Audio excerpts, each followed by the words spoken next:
അധ്യായം 18. പുതുവസ്ത്രത്തെക്കുറിച്ച് ചിന്തിക്കാൻ കഴിയാത്തവർ. ഭക്ഷണം, ചികിത്സ, മക്കളുടെ പഠനം തുടങ്ങി അത്യാവശ്യങ്ങൾക്ക് പോലും വകയില്ലാതെ പ്രയാസപ്പെടുന്നവർ. ദാരിദ്ര്യവും കഷ്ടപ്പാടുമായാണെങ്കിലും കൊച്ചുമക്കളുമായി തലചായ്ക്കാൻ ഒരു കൂരയെങ്കിലുമില്ലാതെ പട്ടിണി കിടക്കാനും വാടക നൽകേണ്ടവർ. ഇവർക്കൊന്നും നല്ല വസ്ത്രങ്ങളെക്കുറിച്ച് ആലോചിക്കാൻ കഴിയില്ല. കുടുംബനാഥന്റെ വേർപാടിന് ശേഷം പുത്തനുടുപ്പ് കാണാത്ത മക്കളും ഉമ്മമാരും ധാരാളമുണ്ട്. പല സഹോദരിമാരും പെരുന്നാളിന് പുതിയ പർദ്ദയും മഫ്തയും ധരിക്കുന്നത് വർഷങ്ങൾക്ക് ശേഷമാണ്. പല മക്കളും പുത്തനുടുപ്പ് ധരിക്കുന്നത് അപൂർവമായാണ്. പല സഹോദരിമാരും പറഞ്ഞു, ഇവരുടെ ഉപ്പയുടെ മരണശേഷം ഞാനും മക്കളും പുതിയ വസ്ത്രം കണ്ടിട്ടില്ല, ആരെങ്കിലും ഉപയോഗിച്ച വസ്ത്രങ്ങളല്ലാതെ.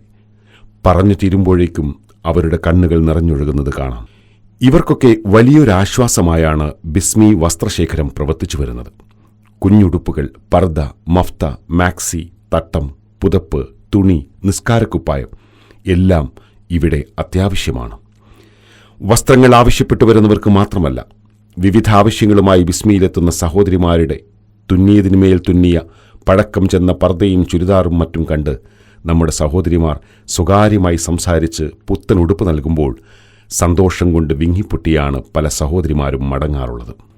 ഇവയ്ക്ക് പുറമെ ബിസ്മി ബന്ധപ്പെടുന്ന 1000-ൽ പരം സഹോദരിമാർക്ക് പർദ്ദ, മഫ്തയും മാക്സി തട്ടവും മക്കൾക്ക് പാൻസ്, ഷർട്ടും നൽകി സഹായിച്ച പേരും പ്രശസ്തിയും ആഗ്രഹിക്കാത്ത മാന്യ സഹോദരന്മാർ. കൂടാതെ സാഹചര്യത്തിനും സന്ദർഭത്തിനുമനുസരിച്ച് സെൻട്രലി വസ്ത്രശേഖരത്തിലേക്ക് പുതുവസ്ത്രങ്ങൾ എത്തിച്ചുകൊണ്ടിരിക്കുന്ന എല്ലാവർക്കും അള്ളാഹു നല്ല പ്രതിഫലം നൽകട്ടെ. ആമീൻ. ഈ ഉദ്യമത്തിലേക്ക് വസ്ത്രങ്ങൾ വാങ്ങിത്തന്നും മറ്റുമായി നിങ്ങൾക്കും പങ്കാളികളാകാം.